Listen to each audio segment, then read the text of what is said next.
小行星同彗星對地球嘅歷史係非常之重要嘅。恐龍好可能就係喺小行星撞擊墨西哥灣所引起嘅火災風暴同埋海嘯而導致滅亡嘅。轉眼間已經嚟到2067年啦，火星同木星之間嘅小行星帶發生咗一次巨大嘅碰撞，而呢一次嘅碰撞導致到一顆小行星跌咗落去地球嘅引力範圍。而呢顆小行星正以高速衝向呢一顆藍色星球，勢不可擋。由於地球嘅人不斷互相爭鬥，所以佢哋最後錯過咗原本可以化解呢一次危機嘅最佳時機。當宇宙嘅偵察儀發現到呢一粒小行星嘅時候，已經第一時間通知英美聯盟嘅領袖。專家判斷呢一顆小行星撞擊地球嘅機會率高達50%。為咗應付呢一次重大嘅危機，聯盟嘗試發射一枚裝有氫彈同埋激光槍嘅火箭，迎擊呢一顆小行星，令佢改變軌道，遠離地球。好可惜，最後仍然係失敗咗。呢一顆小行星嘅體積足以摧毀地球上所有嘅生命。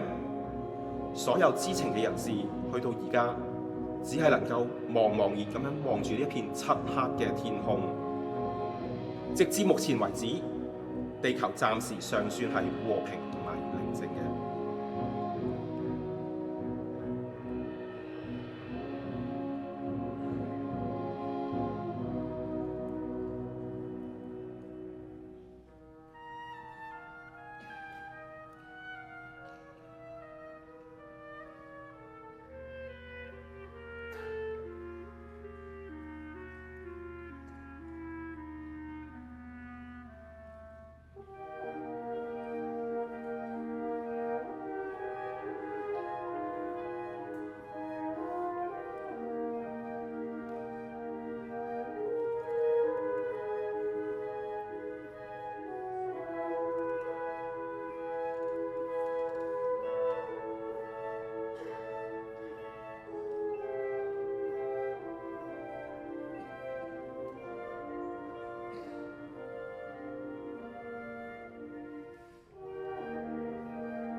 公元2067年10月15日晚上7點28分，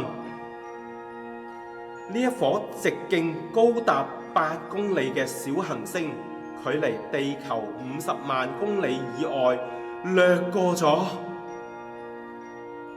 根據計算，大約要喺4000年之後，佢先至會再返嚟地球嘅軌道。